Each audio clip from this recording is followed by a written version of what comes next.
Ladies, welcome to Women Investor Wednesday. How are you today? Doing really good. Thank you. So I good. should call you partners Yes, that's true. We're excited about that. with my blade of grass that I invested with you all, but it's a start, right? Absolutely. Absolutely. We love those blade of grass investors. It's important to us to feel connected to our folks. So we all start somewhere. I am so excited. My family's excited. So before we fill the audience in on what we're talking about, let me just start by the introduction of why we are even speaking. So 5 years ago, I read a stat that said that of all of the commercial real estate of all of the commercial real estate investors in the US, only 3% were women. And of those 3%, 50% of those were spouses who signed on their husband's guarantees on deals, or women who inherited from their families or fathers or parents. So I'm like, you mean I'm a part of a 1.5% of all of the commercial real estate property investors? That is deplorable. And so I said, what can I do about that? And I started interviewing women who I knew, saying, hey, like that are in my industry, which is retail, leasing, and development. Hey, do you invest? And they're like, yeah. I go, well, what do you invest in? The stock market. You don't invest in commercial real estate? Like, you live and breathe this every day. We have legal and free insider trading. No. Well, why don't you invest? Well, it's too complicated. I need $1 million. It's too risky. And I'm like, well, you don't think the stock market's complicated and risky? My Netflix stock dropped 80%. Well, I need $1 million. I said, well, what if you only needed 50,000? Really? And so I kept interviewing. And it really, really, really came down to, as I kept digging, they said, well, I don't know any other women doing it. I went, that's something I can help with. So this is during COVID, we did a virtual summit where I had 8 or 9 women like you ladies speak to a group of 100 women who signed up to listen and share their stories about how they invested in commercial real estate. And then since that virtual one, we've had 3 live conferences in person, and it's the same structure where I put women on the stage and they get to hear stories of how they've invested in different asset classes. And I realized the conference is only ever going to be about 200 to 250, because I like to keep it very intimate, because that's what makes it so special. So I said, how can I even reach out more to women? And that's where we came up with this long-winded story about Women Investor Wednesdays, where every Wednesday night at 7:00, I share on all of the social media platforms an interview with women who are investing in commercial real estate. Ta-da! So tell the audience who you all are, Andrea and Linzey, and what you invest in. And then after that, we'll talk about what we were talking about before. We'll bring them in on that. And then like the deals, but tell them where you guys live and how you met and what you guys are doing. Yeah, sounds great. Linzey, why don't you go first, and then I'll fill in any of the gaps. Yeah, I'm happy to. So my name is Linzey Erickson. I'm based in Fargo, North Dakota, of all places. And I am a partner in a group called Accomplish Collective, and we have a subsidiary at Accomplish, which is our real estate holding entity called Acre Holdings. And one of my 2 partners in those entities is Andrea. And so she'll talk about her background and kind of how I can visit about how we met and where we're going, but she'll talk about her background as well. I'm an attorney by education and training, and that was when I took a foray into real estate, was on the legal side. And I originally was transacting commercial real estate, primarily industrial spaces, and did a lot of M&A work there. That's how I cut my teeth. And then eventually, and I did that primarily in Minneapolis, Minnesota. And I moved to Fargo a few years ago. And when I came here, I joined a group as the chief legal officer, and that's when I got into the current asset class that we invest in, and that's hotels. So I joined that group as the chief legal officer, eventually moved into a business role and was serving the business role and the legal role. And that's where I met Andrea. And she departed that organization before I did. We kind of stayed in touch in the background. And then about a year and a half ago, reconnected. And I said, I'm ready to make a leap too. And I joined her group. And we're currently structured, Acre Holdings is currently structured and looks at deals just in the hotel space in terms of our own investments, but we also consult in other types of real estate as well.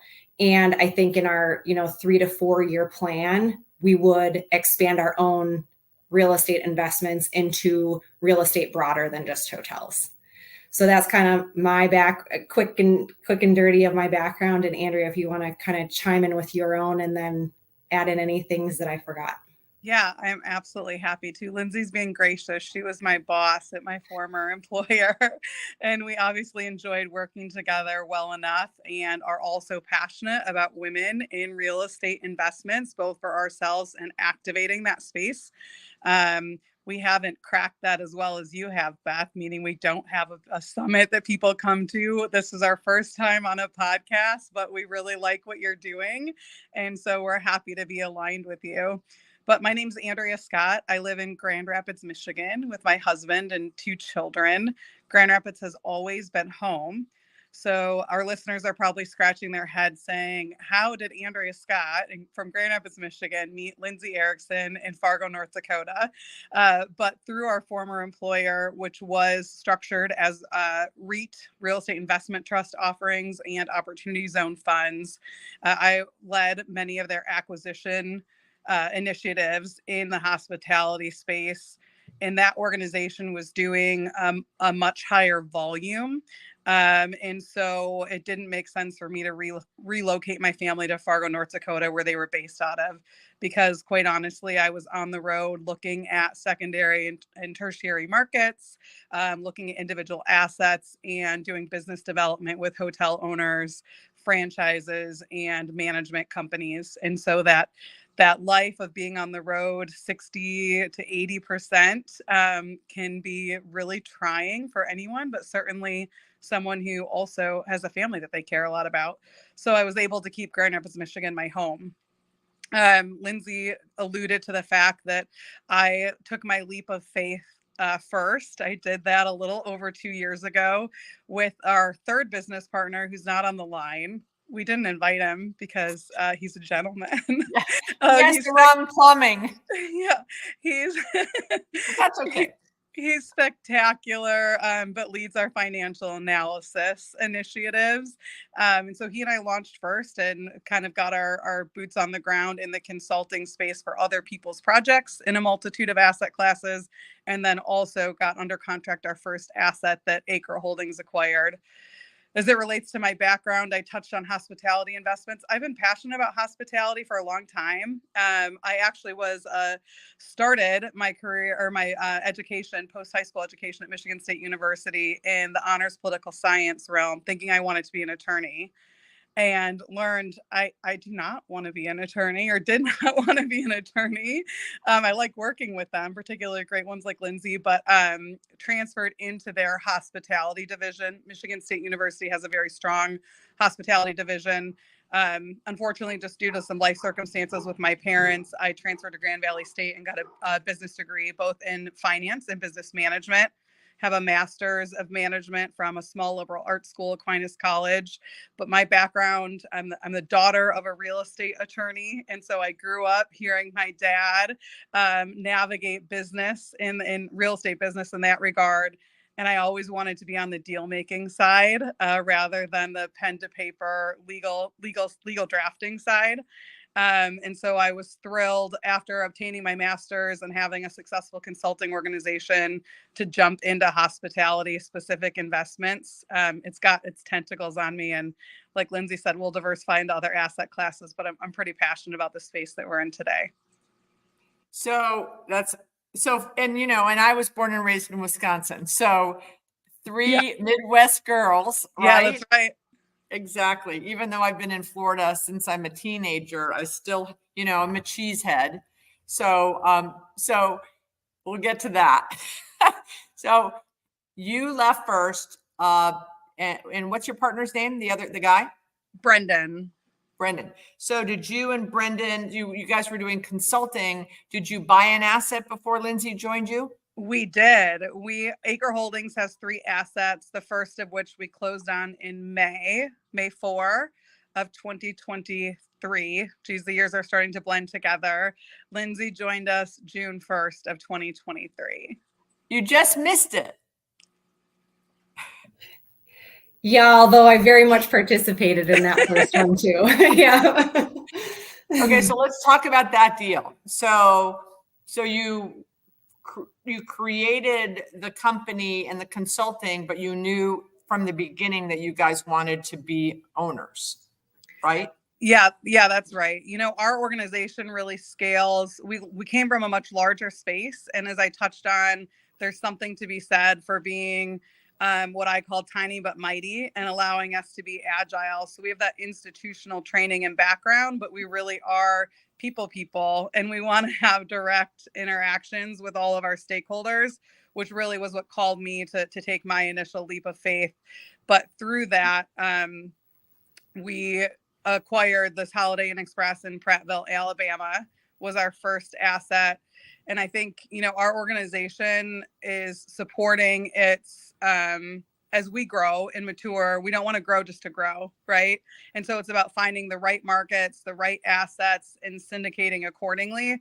And so we will support our cash flow through consulting until we've scaled or reached that maybe 8 to 10 assets under management or a certain level of AUM. And at that point in time, we can decide if we want to continue to grow and kind of separate our consulting side versus our acquisition side or acquisition arm, or if we want to focus more solely in that acquisition space. So, and that's very similar for me also, right? Because I own 4 shopping centers, but and then when you're growing your portfolio, the cash flow is not there. And that's the misnomer. That is the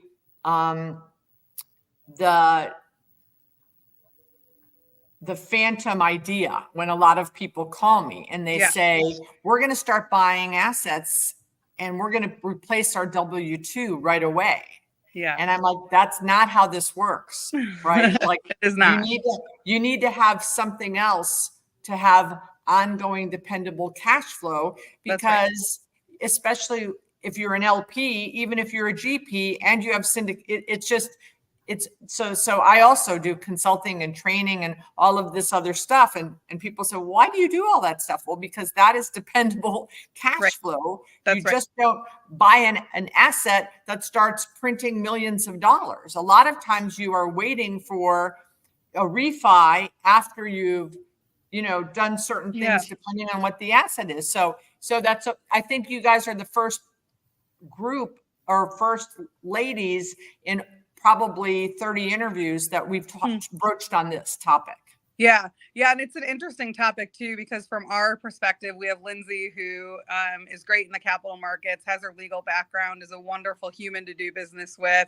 I have project management. I'm a licensed real estate broker in the state of Michigan, soft science, and then Brendan on the finance side, right? And so we do feel like we've got a nice triangle of complementary skill sets that allow us to be fractional executives in projects, whether they're related to real estate or not. Our consulting arm has supported not-for-profits that are startups, investments outside of hospitality,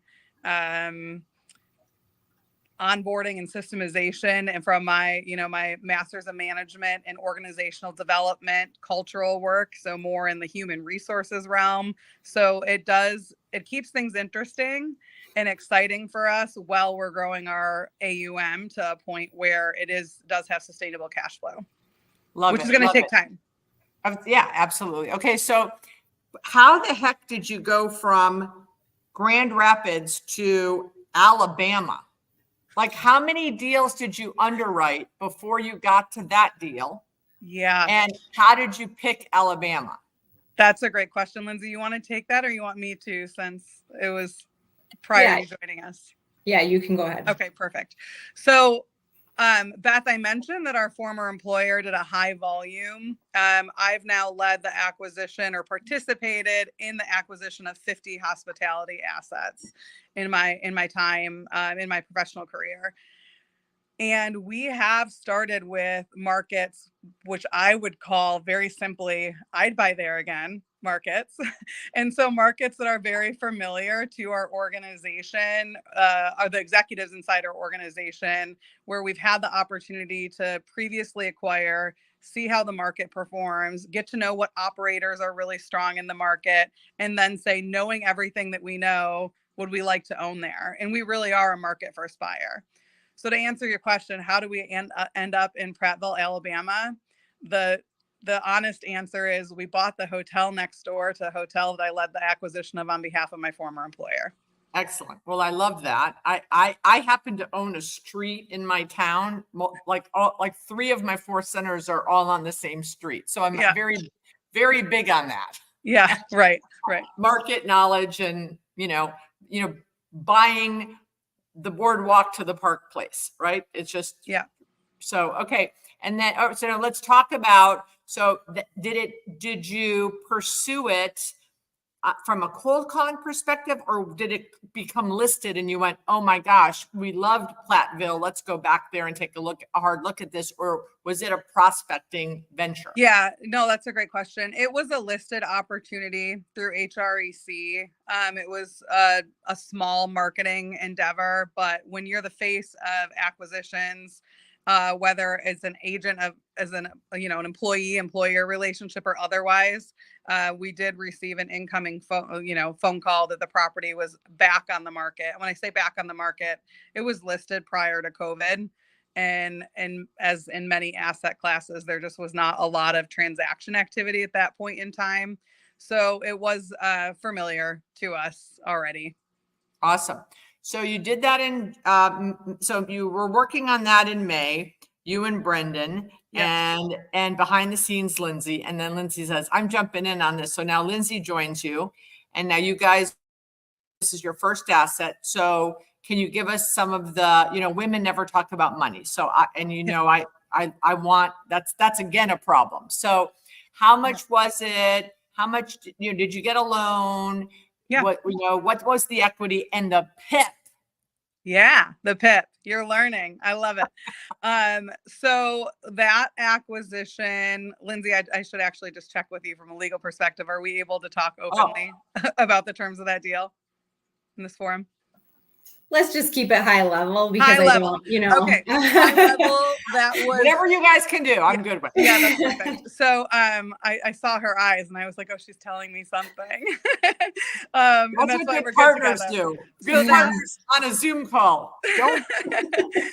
That acquisition, let's say it was somewhere between $8 and $9 million for the acquisition price, and contemplated, if we're using round numbers, about $2.5 million renovation. So the value add there was that asset was every shade of brown. It was very tired, and the brand Holiday Inn Express was mandating a full renovation cycle with a change of ownership, because we are franchisees of Holiday Inn Express, right? So we did take out a loan. We levered that was one debt instrument to take down the acquisition, as well as have proceeds that we could draw against for the renovation.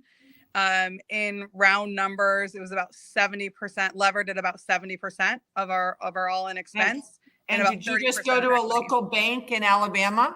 No, the lender on that one is actually a really lovely bank out of Sioux Falls, South Dakota. Okay. Yeah, we love working with community banks, and some of them will go outside of market, right? Okay. So, yep. They don't do that in retail very often. Okay. That's interesting. Yeah. In retail, if you get a local community bank, the center they like the center to be down the street from them. Yeah. Yeah. And I think, North Dakota, South Dakota, we have a co-sponsor in that one who's also out of the Dakotas. And so I find, and Linzey, jump in if you have a different perspective, but a lot of lenders care more about where the sponsor is than about where the asset is, because it does allow the bank an opportunity to diversify and market as well.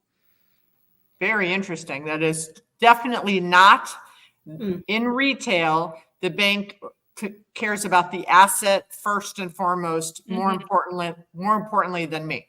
Yeah, that's interesting. That's interesting. And there certainly are debt instruments like credit unions are unlikely to go out of the state where they're formed. But there's also hospitality specific lenders as well, right? And banks that we can work with. So can you tell me, did you guys put your own money in? Did you raise equity? Can you share some of that? Yeah, Linzey, you want to speak to that structure? Yeah, so as Andrea mentioned on this one, we have a co-sponsor, and between Acre Holdings and the other co-sponsor, we capitalized about between 15 and 20% of the overall equity need with our own funds. And then the other approximately 80 to 85% of the equity came from friends and family. And so we fit in, and, you know, Beth, I don't know how or whether you syndicate capital. Most of our offerings are going to be exemptions to the SEC rule, where you can raise capital without having to do an IPO or do any of the listings and reporting that is required.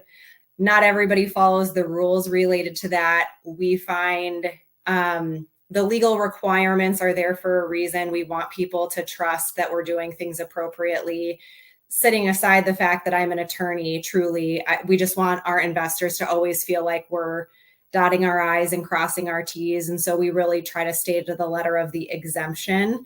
And in that one, and in our second one, we were a 506B offering, which means all of the investors in that one, we had to have a previous relationship with everybody who came in. No broad marketing, nobody that we didn't know before the offering was stood up could come in there. So it really is a friends and family offering. That's great. So you still own it. Did you finish the renovation yet? October 1. Woohoo! That's in 7-8 days. I think we're down to parking lot restriping, and we did take on some non-PIP, which for those listeners on the line that don't know what a PIP is, it's a property improvement plan as mandated by the brand. So we took on some non-PIP scope work to assure that we, functionally have a brand new asset, inclusive of things that are a little bit less sexy, like replacing the roof, which no guests will see, but is important. And so we're just down to the finishing touches on that one. And by October, all of our rooms are back online, but one where the FF&E was, the incorrect FF&E was delivered. And so that's going to take a little bit of time, but functionally all of our rooms are back online. And how is it doing? Well, it's just going to begin its restabilization process starting in October. Gotcha. Now that we don't have rooms impacted, but the market is wonderful. It's hot. We'll have one of the nicest and from a guest experience, newest hotels in the market. There are a lot of other dated hotels nearby. And so we're really excited about that asset's restabilization and forward path. Awesome. Okay, so then let's talk about deal number 2. Yeah, Linzey, why don't you kick this one off? Since you were officially part of Accomplish when we. I was, but maybe it's more appropriate for you to talk about deal number 2 and me deal number 3, since deal number 2 is right next door. Fair. Okay. So deal number 2 is an Avid hotel by IHG. It's a little bit less known brand, but a brand that is in its the brand development or maturation is going well. It's also an IHG, part of the IHG family. And it's in Zeeland, Michigan, which is a suburb of Grand Rapids where I live. It's an interstate hotel with great visibility, and it's everything you need and nothing you don't. So the rooms are small. It does offer a complimentary breakfast, but it's pretty simple. And it's an opportunity that came to us. We bought it from the developer. So there's a number of really great developers out in our space that they develop and then they operate until they've stabilized it to the extent that they can. And then they sell it to someone with maybe a more critical operational refinement or critical operations microscope to then extract more juice off of the lemon. So that asset needed nearly zero infrastructure investment when we undertook it. It was a couple years old, but a couple of those couple of years were during COVID. So I would say it's functional life, or like the property showed as if it was brand new, I guess I should say, despite being Great. a couple of years old.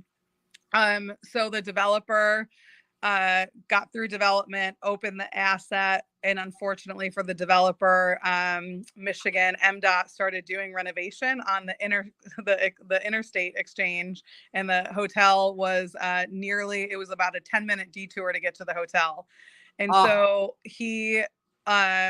what's the opposite of serendipity? It was serendipitous for us because Cluster, you know what? cluster, you know what, for him. But we underwrote the hotel. We don't buy on blue sky, and we're honest buyers. And so we said, this is our number.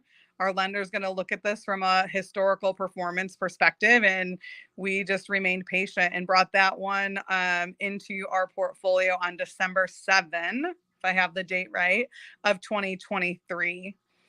With that, we changed operator at the hotel. We're partnering with a local operator that's also based out of Zeeland, Michigan. I would say one of the bigger fish in Michigan hospitality firms, but is focused in Michigan solely, or at that point in time he was. And that asset has been performing well for us as well. So in hospitality, in retail, we call them merchant developers. So they build hotels and then they get out of them. There are developers that just do that. And this was a case of that guy, right? Yep. Merchant developer. Absolutely. And then, develop, open, stabilize, sell, hopefully in an accretive space, and then reuse that capital to springboard the next development project. Right. We have those. Yep. So, and do you guys frequent like association meetings where now obviously everyone knew who you were before because you were this acquisitions person for this bigger company traveling all around. So now are you attending those events, hey, we're accomplished and we want to build, up to 8 to 10 properties in our portfolio? Are you like out networking so people think of you guys as potential acquirers of their properties? We have attended some industry conferences since we launched our firm. I find that our time is most valuable doing networking like this, or perhaps coming down to your conference or connecting with capital sources. When you have a track record of doing what you say that you're going to do in the real estate investment space, particularly in a very niche sector, right? Hotels, brokers and owners are coming to us. And now with this third asset under ownership, I think we've built our own reputation to show that we can get things across the closing table in what has been a trying economic time, quite frankly, with interest rates the way that they've been. So yes and no, column A and column B. We find that business isn't usually done at those conferences. It's like speed dating. You go and you talk to relationships who already know who you are. They already know that they trust you, and you get to talk to them for 15 or 20 minutes before everyone runs around like a chicken with their head cut off, going to the next meeting that might be a 15-minute walk inside of a large hotel. And so I don't find a ton of value in that at this stage of our firm's maturation. Going back to is it important in your asset class to have great relationships with the brands? And if so, is it hard because C-suite representatives move around? Oh, that's interesting. Linzey, do you have a thought on a response to that question? Yeah, there was a kind of a couple pieces. Number one, I completely echo what Andrea just mentioned, related to, do we attend conferences? And I definitely think that there is a time and a place for large industry conferences. There are a couple in the hospitality space that are very popular, but you go there and there are literally thousands of people in, like 2 or 3 hotels or like on street corners and things like that. And it can be a little bit daunting. Yes, hundreds of listings drop right before those conferences so that brokers and others can have things to talk about. But in our space, especially in the market right now with interest rates coming down, maybe things will start to loosen up a little bit, but it definitely is a buyer market. And so we have found that making sure we can connect with lenders in a more direct way and our own capital partners in a more direct way has been more critical.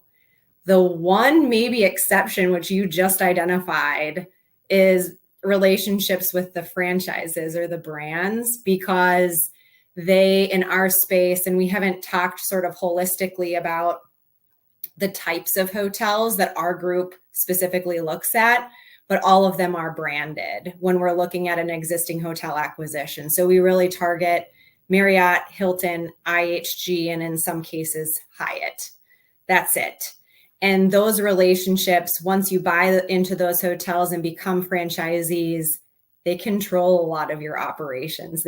They're in a position where they can tell you, you have to go spend money on XYZ, or you must pay me the fee for this thing.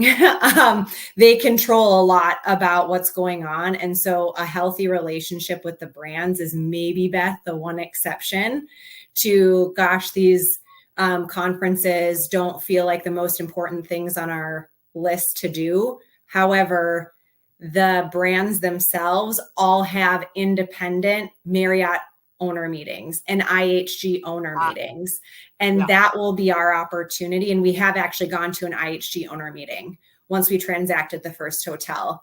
And that's where we can get involved more directly with our franchise representatives, because there is flexibility in negotiating some fees and negotiating some pieces. And people who don't have those relationships don't always know that that's on the table. I will also say, just as a plug, since this is a women's event and recording, that some of the brands have really stepped up the incentives that you can get for female. Well, it's diversity owned, but females are included both on the ownership side and the LP side and the sponsorship side and control. And there are all kinds of benefits that those brands will give you if you can check a few boxes. So I feel that I got to watch that. And I think the 3 of us have talked about this before, right? With my friend Tracy Prigmore, where I was a judge at her events where, for 3 years, where in the beginning, it just seemed like there was nothing for women and there was a lot of talk.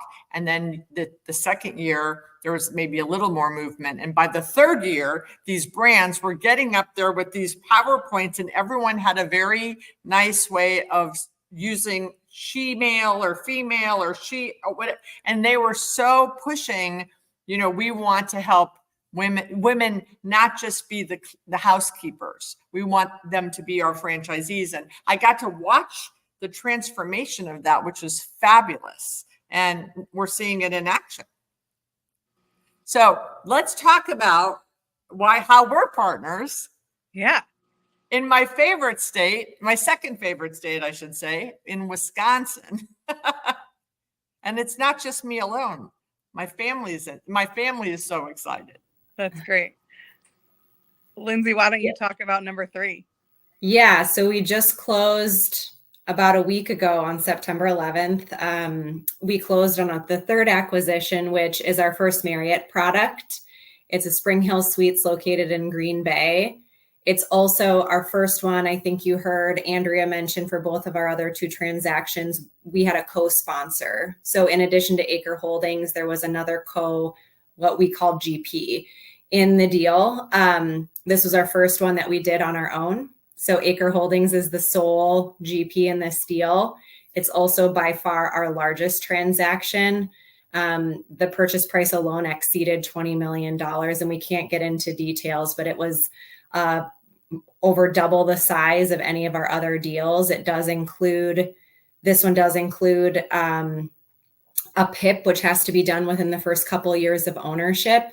We have a third-party management company. We went through a very extensive RFP process to identify truly who the best third-party operator was going to be for this property in this market. And we feel really confident with the management company we've selected. We saw just within a couple days of taking ownership what benefit and great logistics they bring to the property. And we're just so excited about their ability to continue to perform at that property and really capture new business. How is it?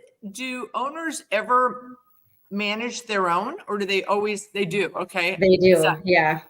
And I will maybe just jump in there, and Andrea, you should add what you might have on this piece too. We have actually found, we've done a couple of transactions.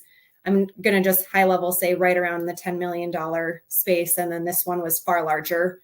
And what we have found is that there's a lot of owner operators who are out there who both sit at the ownership level. And then when we say owner operator, that means they actually also manage the property. And so they can take income on two levels.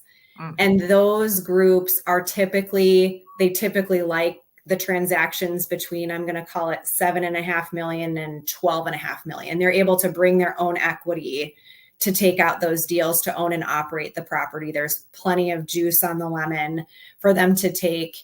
What we have found more recently is that once you get just a little bit higher than that in deal size, we don't have to compete against them anymore to win those deals. And so we're finding that where we are just sitting in an owner seat, we have to hire a third-party manager. Our pricing is going to come in more competitive in deals that are probably $15 million and higher. So were you guys scared at the jump in the size of the deal? Do you want to take that, Andrea? I think anytime you are a sponsor and you're syndicating, it's scary, period. Right. There are moments where it's overwhelming, but we believed all along in our ability to execute and to be agile and to pivot and respond to whatever came our way, and knew that ultimately we would get to the closing table. So for me, my first deal was a big success. We made 299% on everyone's money. So they all, it was crazy. So they all came to the second, and I didn't know about 1031 exchanges. So everyone, we all got our checks, and we all paid. And then 9 months later, I found my next deal, and they all came into that deal that we still own, and we bought that in 2008. So it's a lot easier to raise money when you've had successes, right? Yeah, that's right. Right. So, and I know all of my investors, and, I've never marketed to strangers. I only raise with family and friends. I have people all the time that come up to me and say, I want to invest with you. But up to this point, it's been just family and friends. But so let's talk about how we connected. Yeah. Do you want to tell the story, Beth, or you want me to? I want you to. Okay. So I went back to look at this before this meeting today, right? And I believe that we connected through Crew, Commercial Real Estate Women. I think I posted something, the first thing I posted on their online national forum, because I'm a member of the local chapter here in West Michigan. I think we started engaging, but then ultimately I started following you on social media, and I'm like, here's someone who's brave like I'm brave. We have a lot in common. Our Venn diagrams intersect, even though we're in different asset classes. And so you and I think, had an initial conversation just saying, what do you do? And what do you do? And how do you do it? And why do you do it? And I think, in my opinion, we hit it off, and I left that call really enthusiastic and said to Linzey, this is someone that I'd like to stay in touch with and get to know further. And really, it's about being in one another's corner, right? How can we support you? How can you support us? And so buying through that, we were excited that when the Green Bay opportunity came out, that you were part of our Rolodex, although maybe Linzey wants to go back to full circle, how Green Bay is structured a little bit differently than the others, but that you were part of our Rolodex and that you were willing to become our partner from an LP perspective. Yeah. And I mean, just when I got it, we had a call and I was, I'm always running with two heads and five arms. And I remember sitting in my shopping center parking lot, getting on a call with you guys. I really wasn't sure what we were. I'm like, oh, it's a deal. Oh, great. It's a deal. Because it's hard to find deals. Right. Yeah. And so then I said, I embarrassingly said, I did not really review the deal, but I saw Green Bay and a hotel. I'm interested. And then you guys were very gracious and went through it all. Yeah. And then I promised to then go look at it, which I did. And I look at a lot of different things. I look as an LP, and I tell this audience all of the time, it's so important. I bet on the jockeys. So first and foremost, you have to like the people and think that they're trustworthy and transparent. And I'm sure everyone watching can see that with you all. I ask about fees. I ask about how much you're going to put in. Of course, I want to know if the property is going to give us a return. But at this point, at 63 and being an LP, this is really for my kids at this point. Like especially long-term holds. But the Green Bay thing, you had me at hello. So I shared with my family, we're buying a hotel 3 blocks from Lambeau Field. I called my cousin who lives in Green Bay. I go, what do you know about the SpringHill Suites 3 blocks from Lambeau? Like, oh yeah, it's full all the time. I got their sign off on it. So when you guys closed and you sent us the email that we closed, I told I reminded my family, like, we're in this deal. Everyone was so excited. We need to go to a football game and stay there. I'm like, okay, well, maybe when the Dolphins or the Rams play, we'll go up there. And it's not in January or December. You may or may not be getting a voucher to go stay at your hotel at some point. It's part of our post-closing. Thank you. I wanted to come back to something that we talked about earlier, if that's okay. And Linzey talked about how we structured our offerings in our first 2 in Alabama and in Michigan.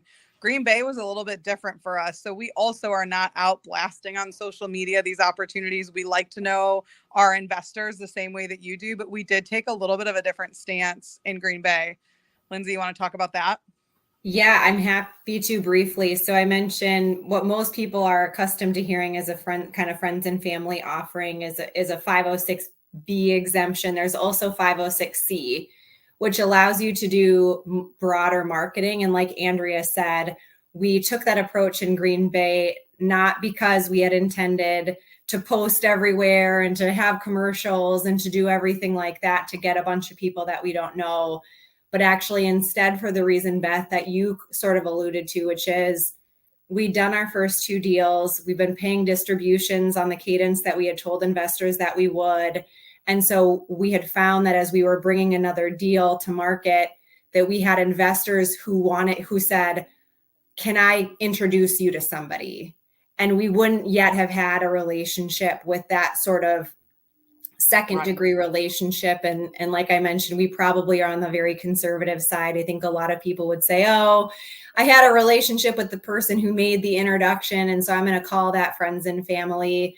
And I'm sure for some people that their risk appetite is okay, but we wanted to make sure that if we had that situation where we met somebody new through the process of going out and selling because one of our current investors knows somebody or heard about somebody or what have you, that we would be covered. And that's where we landed on this one, and it ended up working out quite well. And that, yeah. And so important. I mean, because we are, it is part of the securities laws, right? So it is. Yep. And, people say to me all the time, like, I just came back from my 12th annual Women in Real Estate trip where we have 32. To interrupt you. I saw your social media. I want an invite next year. Linzey, we're both going. So here is the requirements. I think you guys both fit. You have to be kind and giving. Because, unfortunately, we all know women, some that are not, right? Yeah. So, but yes, so you saw the social media. We talk over the 12 years, the conversations have run the gamut of, you can imagine, like in the beginning years, there were so many just retail people. We were just talking all about the retailers. Yeah. Now, guess what we talk about? Investments, which of course makes me have goosebumps. But they're like, well, what's everyone buying? I just bought I'm a partner on a deal in Green Bay. I was very excited. And then I also bought something recently from one of the women who spoke at my summit last year, Shiloh Bear, and she bought like a flex space property in Oakland, California. And I would have never thought I was going to buy something in California. But again, I bet on the jockey, and now my son lives in California. So he's in that deal with me. Got it. And he's excited. So, but yes, so the trip next year is, so we'll talk offline about that. It's already booked. And I mean, we're under contract. So we'll be sharing that information. And so talking about, the point was, and they're like, you didn't tell us about Green Bay. And I say, what I can do is I can say, are you interested? And then I'm going to, tell you guys to call them, but I'm not going to send you the deal over email. We appreciate no sending deals over email. So, and people do it all the time. And it's not the right thing to do. So I'm kind of risk averse in this world also. As much as I want to share and as much as I want women to invest, we have to follow the rules. Yep. The rules are there for a reason, right? And that's to protect the end investor, which should be as a, fiduciary responsibility of all of us. One of the things about Green Bay, Beth, or actually just about our deals in general, is that we're really thoughtful about the timing of our equity raise, meaning we don't want to have unserviced equity in our cap stack.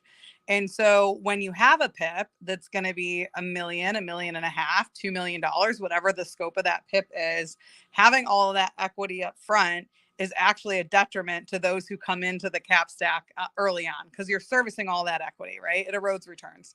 Right. So one of the things that we've been able to successfully do on properties so far, that are 2 properties that have PIPs or property improvement plans, is get our lender to agree to allow us to raise the renovation equity post-closing. And so we can take commitments on that, but we won't call that post-closing, but we won't call that capital until it's needed for the renovation, which is a benefit to everybody. And so we appreciate you not sending our deck along, but we welcome those introductions and we'll treat those relationships sensitively. But to anyone who's disappointed that they didn't get in before we close, there's still a chance. There you go. And I will tell you that, like I just mentioned, I now invested in one of the speakers from last year's summit in her deal this year. The women in the audience, 250, I would say 125 already invest and are looking for investments. And then there's 100 that want to and are going there. Well, I say, I don't teach you how to invest. I inspire you to invest. I am not going to teach you. I can't teach you how to buy a hotel. I have no idea.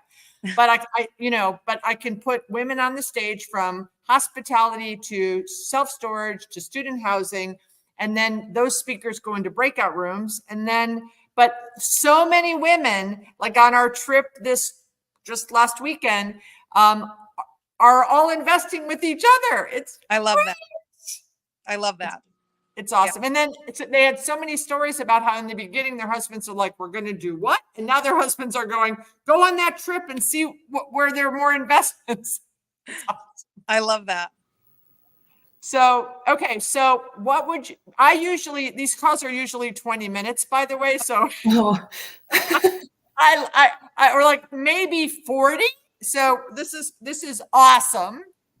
I love it. But let's wrap this up with the one question, and I'll ask each of you to answer. For women that are interested, but aren't sure how to get started or are a little timid, what would be your advice? And maybe whoever wants to go first, because I don't want you to copy what the other one said. Do you want me to jump in first, Andrea? For it. Yeah, I would say this isn't even about hotel investments, but more broadly for female investors. I think I I love your approach, Beth, that one of the things that you can do to get yourself comfortable is to invest with groups where you have a good degree of confidence in the sponsor. Because I always say for our own investors, whether they're male or female, I don't want you to invest if you're uncomfortable. If you lack that comfortability, it means that either you don't quite trust me yet or you don't trust the property yet. But gosh, I would hate it if 6 months from now you come back or 18 months from now you come back and say, why did I do this? You want to be comfortable. And I think step number one to that is to find a sponsor who instills confidence in you that they're going to do everything they can to make that investment work. The other thing I would say, and I think some of our newer, and we do have a number of investors who have never done private deals before. So working with us is their first time into this space, where we might have fairly lofty kind of priority minimum investments of $100,000 or $200,000. We allow those investors, we'll waive that minimum to allow investors to come in a smaller amount that they're maybe more comfortable with, just to dip their toe in, with the belief that they can get comfortable in the space and then maybe make a larger investment in the second one or in the third one once they just understand the space. And so that would be the twofold. One is trust in the sponsor, and the other is maybe get comfortable and find an investment where you can make a smaller investment amount. Right. Invest to less. Make sure that you can learn. No, right. That's what I tell women all the time. I said, don't give it all. Yeah. Give it in little pieces. Test it. Yeah. All right. Right. Andrea, what is your advice? Well, to that point, I'm an LP in some multifamily investments. And I think, Linzey, you're an LP in some other asset classes as well, right? And so we invest outside of our own space. But in addition to all the things that the two of you had said, find a mentor, find someone who you trust, right? Like my first LP investment, I'm an independent woman, and I think I forgot to tell my husband ahead of time that we were investing in this multifamily deal. And he married me, and we've been married for 20 years. So he knew that. He knew what he was signing up for.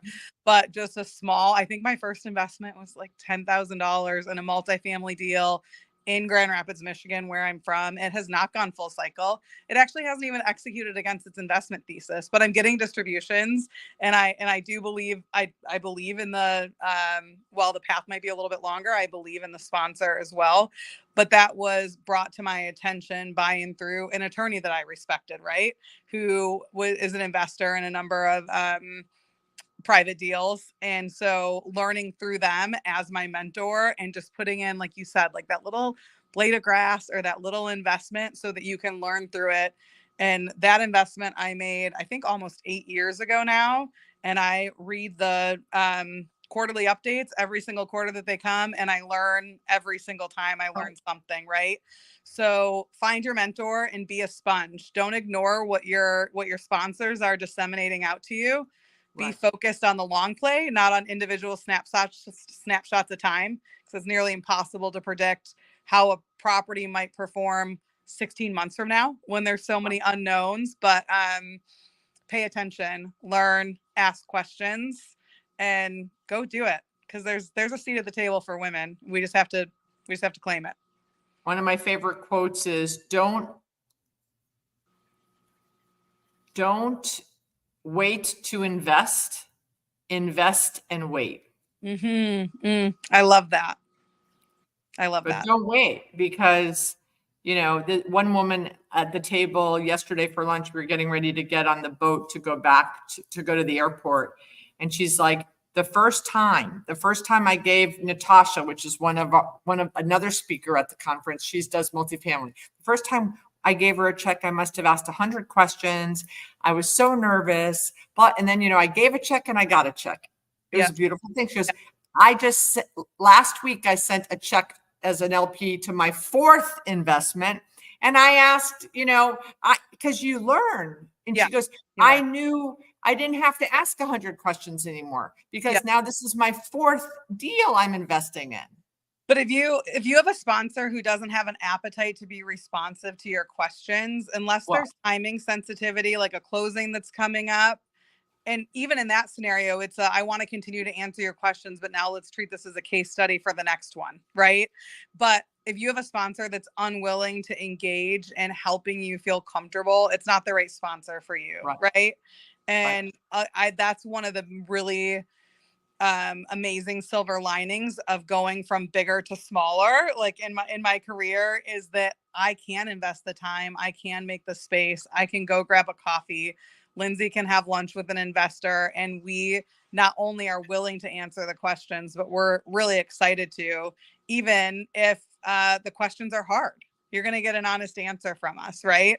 And so that's another great sage piece of advice for folks, which is you guys were great. You were great when we talked about the deal, and I had all kinds of questions, and you were just very, keep them coming.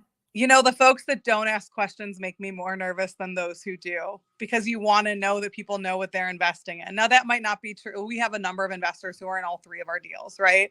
That might not be the case for repeat investors, but that first time investor that's like, yeah, I don't have any questions. I'm like, well, you should. Yeah. Are you sure about that? All right, ladies. Well, it's been such a pleasure. Thank you so much for giving our audience your time and your knowledge and your wisdom. And I'm sure they're all going to be very enthusiastic and excited for you now that you've done your third. Yeah. And how can people reach you to just learn more about you guys and your futures? That's a great question.